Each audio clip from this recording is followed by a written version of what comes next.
Hi, this is Bob Costas, and you're listening to the ML Sports Platter.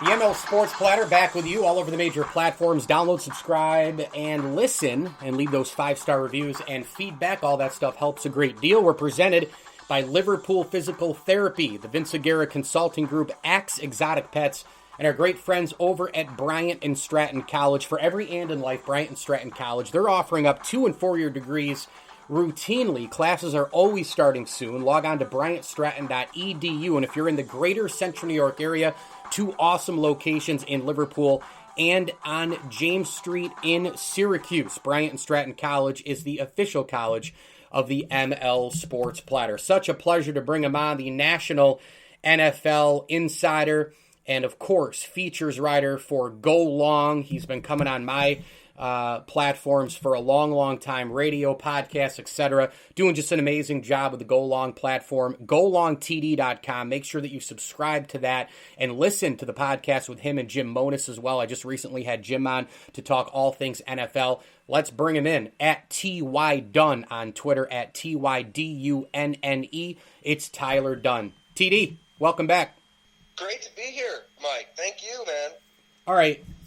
This is the best Tom Brady, right? I mean, let's be honest. You win 6 rings, you get to 9 Super Bowls, you're on the top of the football mountain, and I get that. And I know that the Patriots can be, okay, well, you win all the time, it means 2 things. One, hey, you deal with everything because you're a champion. But on the other side, how fun is it inside the walls, right? We've heard that. Now Brady's got both ends. He's having a load of fun, and he's a champion. And he's getting wasted at the parade. He's throwing the Lombardi Trophy boat to boat. He's coming back next year. He's having fun in the sun. This is Tom Brady. This is the one that America really wanted, right, Tyler? I don't know, Mike, how anybody could watch a video of Tom Brady just plastered, chucking Lombardi trophies around, having the time of his life, and not love that. Like, how he is... I get it. Here in Buffalo, he has a lot of people kind of traumatized, a generation of just kind of, kicking their ass. I get it. But at this point, I mean, just enjoy it. Just enjoy it. I mean, this is the greatest ever. 10 Super Bowls, won 7 of them. I mean, to do this at 43 is remarkable. Out there, having the time of his life. I mean, I just found the juxtaposition of that scene pretty remarkable when you've got, Aaron Rodgers and Russell Wilson being pretty passive-aggressive in their displeasure with their teams, and here's Brady just winning another trophy, throwing it to another boat, like having the time of his life. So, this is a spectacle that I think we're going to be telling our grandkids, great-grandkids about years from now. There's no doubt, and we'll see what they can do next year. Obviously, they're facing so many challenges like everybody else with the salary cap, the Buffalo Bills, and we're going to rip through just a bunch of NFL stuff right now. The Bills facing that cap situation as well. Just giving you the stage on the Bills, who do you cut? Who do you bring back? Are you eyeing anybody first round? I wouldn't mind in the first round them going anywhere besides running back. Maybe edge rusher. There's obviously Koromo out there from Notre Dame. There's a lot of options. Collins from Tulsa. What do you do here with the Bills? Bean, put your GM cap on. Yeah, I mean, I think to me it would be twofold, and this would be probably a good conversation for us to have because we may disagree here, Mike. I think they need somebody scary up front on the D-line. If you learned anything from that Super Bowl, it's they don't have anything remotely close to Shaq Barrett, to JPP, to Ndamukong Suh. I mean, all these guys can just dominate their one-on-ones, and Patrick Mahomes was running for his life all game long. Yeah, basically a guy on D who you have to kind of revamp the playbook for a little bit. Totally. Yeah. Totally. They need that player. Jared Hughes isn't that player anymore, and Jared Hughes is the best to have. So, yeah, I think you find that player in free agency. Like, there's some options out there, whether it's Yannick Ngakoue, whether it's Bud Dupree, Matthew Judon. There's some guys, I think, that you can spend, top dollar. They're going to have to, spend above market price or whatever it is, but you're a destination now if you're Buffalo. I think that you're a team that is attractive to a Yannick Ngakoue. I mean, you're a Super Bowl contender, and they're going to have to shed some salary. They're going to have to get rid of some guys, maybe it's John Brown, maybe it's, go right down the list. Vernon Butler on defense. Maybe it's Addison. Whatever you have to do, make it happen. Bring in that player. And then I think where we might disagree is, like, they need a back, in my opinion. Like, I like Zach Moss. I think that he could be a bruiser. You know, he could be a guy you can lean on in January. But they need a dynamic threat out of the backfield. And I think that you've got two in Najee Harris and Travis Etienne. Sorry, it's a little French, I think. That could be that player. Could be that weapon. But do you go first round? I'm all in. I'm all in on running back. I'm all in on it. But do you go first round for a running back? I think you do. Really? Wow. Yeah, they've gone with defense on some premium picks the last few years. AJ Epinesa, he's got to work out at that slot. Ed Oliver's got to work out at that slot. Tremaine Edmonds, I'm not the biggest fan of. I tell you what, we can't use the age as an excuse when Devin White's 22 years old and all over the field. I mean, he's the best player on the field. Yep. So I don't know. I don't know if I'd go defense again early. I'd address defense with veterans who are proven when your track record kind of is what it is a few years in, and for these evaluators. Interesting. Russell Wilson recently and the Seahawks, apparently something's been brewing there. He went on Dan Patrick, said, he's sick of getting chased down and sacked. Seattle says, screw you, stop hanging on to the ball. Hey, this is life after you hand your quarterback the bank. You got to figure pieces out outside that. Seattle's been in the postseason. They contend. They win double-digit games. They're around the division title lead for 6-8 weeks at a time. We go, wow, they have the MVP. Wow, they're a really good team. They're a title contender, and then they go to the playoffs and they lose. Now, they still have a Super Bowl. They still have a Hall of Fame coach, Hall of Fame quarterback. But this is life in the NFL, right? So it's post giving your quarterback, here you go, blank check it. What's next for Russell Wilson? I think that cooler heads prevail there. It's a good situation for him. Overall, I think Russell Wilson he's a smart guy. He's got to see that. You've got a young stud in DK Metcalf. You have Tyler Lockett. You've got an offensive scheme, I think, at least we saw it earlier in the year, right? A scheme that is going to let you operate and throw the ball all over the place. I will not say cook. I'm tired of that expression. I don't know. I think that they're close, and they went all in with the Jamal Adams trade. I loved it. I think that they're not far off, and maybe this was Russell Wilson, kind of similar to Aaron Rodgers, trying to nudge management to do something. Yeah. He's getting paid a lot of money there. I think it works out, and yeah, we'll see. This could be a wacky offseason where anything goes, but I think Russell Wilson's situation kind of plays out and nothing really changes. And I'll say the same thing with Aaron Rodgers' situation. I think that by next season, this is still a team firmly in the hunt that is just going to do it there. They don't have to blink. Brian Gutekunst, Matt LaFleur, there's no reason for them to do anything right now. They've built a winner. They've developed young talent on offense. They've got a team right now that can win. So I think that both situations kind of just cool down by then. You know how it goes in the NFL every year. Somebody out there, it's never been this before. It's unprecedented with the quarterbacks. It's, oh my God. Something's always happened in the NFL before, but the talking heads and the craziness of what the NFL is try to make it really bigger than it is because it's the NFL. But this year, this really is uncharted territories, isn't it, Tyler? With the quarterback situation, having half the league, maybe more than half the league, not knowing either who their quarterback is or having a new quarterback or, maybe going with the guy that they do have and still being kind of unsure. This is, as far as the most important position in sports, we've not probably seen it to this level, right? I think you're right. We haven't seen an offseason quite like this where there's this many teams that need a quarterback, this many elite quarterbacks who could be moved. It's just a matter of who blinks first. I have a story up at GoLongTD.com if folks want to check it out. Talking to people in Deshaun Watson's inner circle, it's like, I know the Texans are going to say what the Texans are going to say, but Deshaun Watson isn't going to answer that phone call. Deshaun Watson isn't going to budge. He's dug in, as he should be. It's a complete mess there in Houston, and I think that eventually, it might not happen soon, but I think eventually you do see Deshaun Watson traded. and it's going to be for a lot of picks. I think Miami makes a ton of sense. Oh. That's high on his wish list, and they've got the capital to do it. But, you'll probably see a domino fall before then. Whether it's Carson Wentz, it seems like that's heating up. Whether it's Indy or Chicago, that seems to be domino that will fall. But yeah, I mean, gosh, even if you're like a team like Atlanta, you kind of know what Matt Ryan is. You got a new GM coming in. Yeah. Maybe they let that play out for another year, but he'll probably get moved at some point. It's similar to the Stafford situation. It's just kind of best for all parties. So there's going to be a lot of movement. To your point, we're going to see some unprecedented movement of big names. Yeah, and Arthur Smith is there, the new head coach. They got new everything, and I mean, do you just want to start over? You can get a load of picks for Ryan and Julio, perhaps, and go from there. Go Long's Tyler Dunne with us. ML Sports Platter brought to you by Empower Federal Credit Union and Rosie's Corner. A couple quick ones, Tyler, for you, and I'll let you roll. When you look at the dynamic that is the Chiefs, I mean, it's funny. You go from 2 weeks of building up to the Super Bowl, the baby goat, the dynasty, all this sort of thing.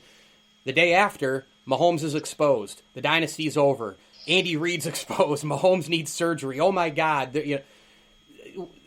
Again, armchair Monday morning. But, yeah, we saw what happened in the Super Bowl. I don't think at any point we should fold up the paper and toss it in the basket and say that's the Chiefs. I mean, they still have Mahomes. They have tons of weapons. Great front office. Andy Reid.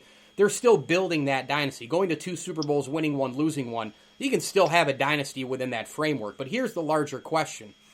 A, what do they do in the offseason? And B, do you think that loss was more affected by, more impacted because of the lineman being out, or from Andy Reid having the family situation in the back of his mind? It's, I'm glad you brought that up because it has not been talked about nearly enough. I think there's, at NFL Network, it's state-run TV. I've got some buddies there. I mean, they do a fantastic job, don't get me wrong. But, I'd heard that, there were people there told not to really talk about it. It's bad for the Protect the shield. Right. It's ESPN. They didn't really talk about it too much beyond what was scrolling at the bottom of the ticker. But that was a huge factor. You're talking about the head coach's son possibly going away to jail for a long time. You're talking about a little girl whose life is on the line. That's the worst part. Yeah. Dan Wetzel had the fantastic story at Yahoo Sports breaking this all down. But I mean, there's a good chance that Britt Reid was just at the facility drinking and took off from there. I mean, there's a lot of factors that play here. You can't tell me that didn't play into something in Andy Reid's mind. How could it not? I mean, you're a human being, and thankfully, it seems like the Chiefs are finally, doing something about it and removed him from the staff. We'll see what happens legally, but I guess the larger point here, it just seemed like journalism malpractice that it wasn't talked about at all in the lead up to this game when it is a huge storyline. Yeah, no doubt. Off season, do they go defense? Do they build depth there? I mean, what's the? Boy, I really enjoyed Tyrann Mathieu getting exposed. By the way, I mean, what do you do? What do you do if you're the Chiefs in the off season total? I guess because the cap money, they're way over. They got to slash. They do. I think that they'll be okay. I mean, it's you're going to see a lot of people go to Tampa. If I'm J.J. Watt and I'm a free man now, I'm wanting to go to Tampa. But it's that's a beast unto itself. I mean, it was just a terrible matchup for the Chiefs. I still think you got the best player on the planet. You've got a smart offensive mind in Andy Reid.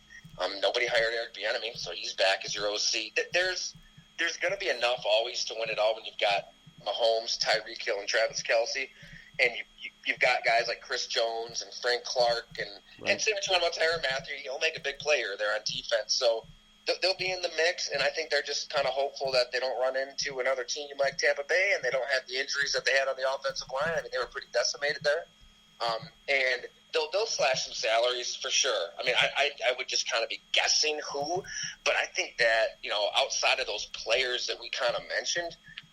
Pretty much anybody you would think would be fair game. I mean, they're going to have to with a $500 million quarterback.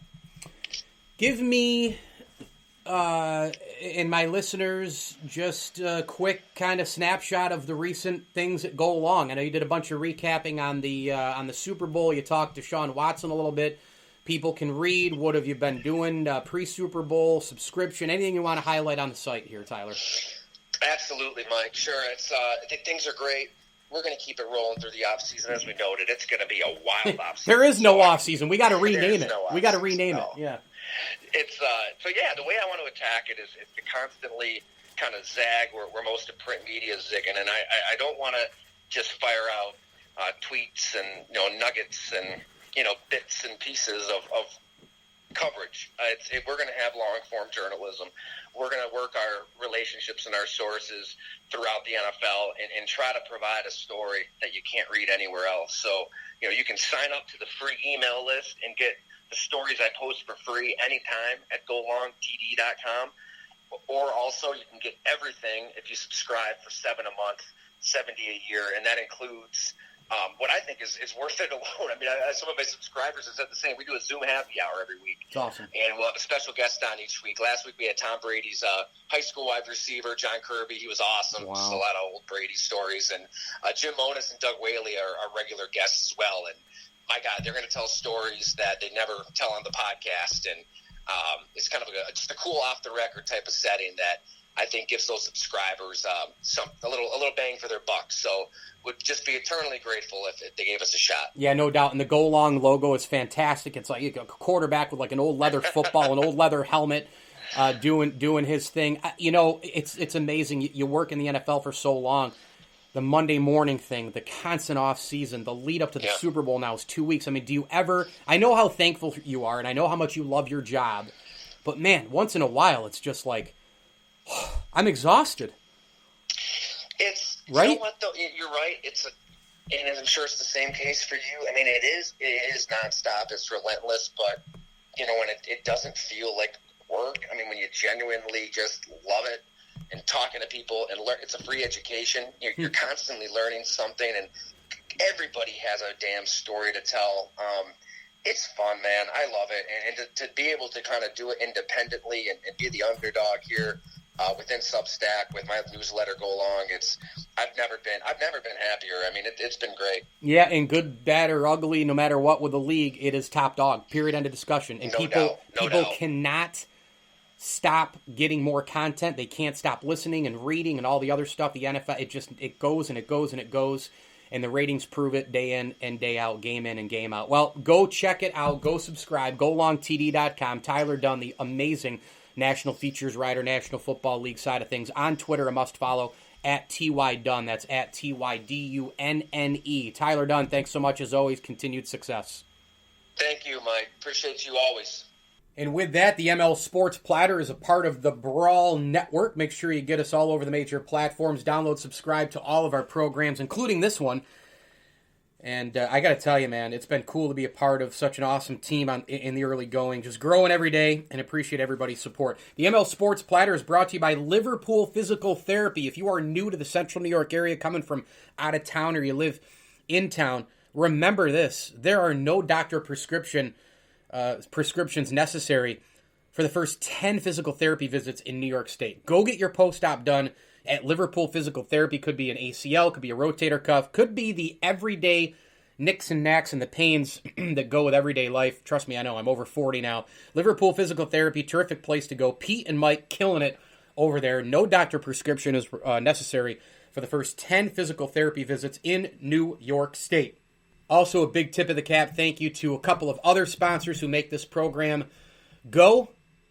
Stanley Law Offices, CNY Electrical, Camillus Golf Club, and Brian Comboy of Mass Mutual New York State. I got to tell you, folks, Mass Mutual New York State's Brian Comboy really getting it done. You've got a real financial resource here, a reliable insurance agent for families, businesses, toughest financial times, which a lot of people are going through those right now. Lean on Brian Comboy today. Advisors.massmutual.com. That's advisors.massmutual.com. Brian Comboy at Mass Mutual New York State, the official financial advisor of the ML Sports Platter. He's got us in great shape for the future. Brian Comboy of Mass Mutual New York State. I got to spend a couple of minutes here in closing after Tyler Dunne of Go Long. I am just stunned that just days ago, there is friction with Russell Wilson and the Seattle Seahawks. I'm not saying that they're going to trade Russell Wilson. Do I think, like Tyler said, that cooler heads will prevail? Yeah, I do. I think that obviously Russell Wilson knows he's got a great general manager in John Schneider. They've got a Hall of Fame coach in Pete Carroll. They have a pretty good roster that, let's be honest. I mean, this is a team that in 2020 won 12 games. How bad could it be in Seattle? The problem is they routinely win 10, 11, 12 games since the Legion of Boom time. They arrive in the postseason, they win one, they lose one, like 2019. They won ugly at Philly by 8, ugly. Lost to Green Bay. 2020, first game, lost to the Rams. 2018, first game in, 10-16, lost to the Dallas Cowboys. This has been going on for quite some time. 2017, you go back to that season, and the Seattle Seahawks didn't even make the playoffs. They went 9-7. It's good sometimes, other times it's not, but wasn't good enough. 2016, they go to the playoffs, right? They're a 10-5-1 team. They beat the Lions by 20, and then they lose to the Falcons. Okay. I mean, you're going back here now. I mean, it's 2021, just coming off the 2020 season. Go to 2015. They win at Minnesota by 1 point, and then they lose to Carolina. That was 2015. 2014. They win 2 games. Obviously, they won the division.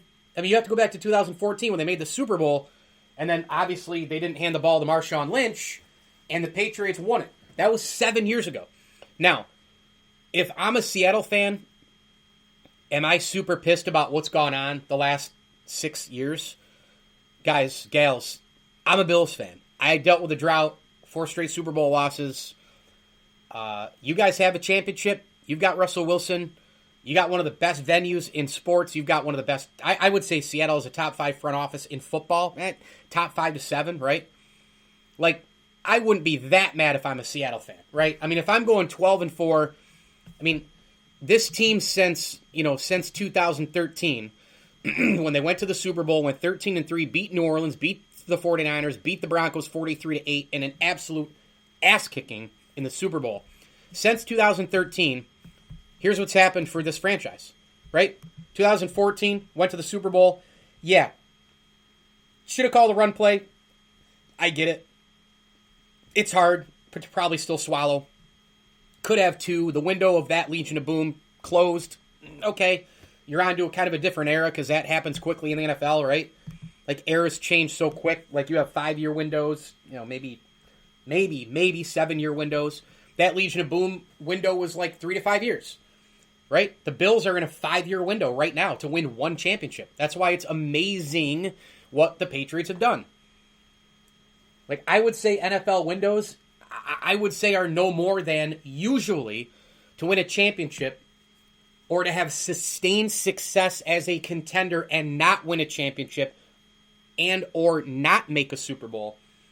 You're probably looking at a couple years more than that. I would say 3 to 5 years, 5 to 7 years. I think the Chiefs right now are in the middle of a 6 to 10 year situation, but that's because they've already won a Super Bowl with the best quarterback and the best player in the game before they got to pay him that Russell Wilson money. Because the structure in the NFL is, hey, can you win in this league with that, first contract with a quarterback, win, build around him, get some pieces involved, and then you got to cut after that once you pay the quarterback, because you can't lose a quarterback, right? If you say screw the quarterback and then keep everybody else, you're probably going 9-7, 10-6, probably 8-8, throwing in there a couple times 7-9.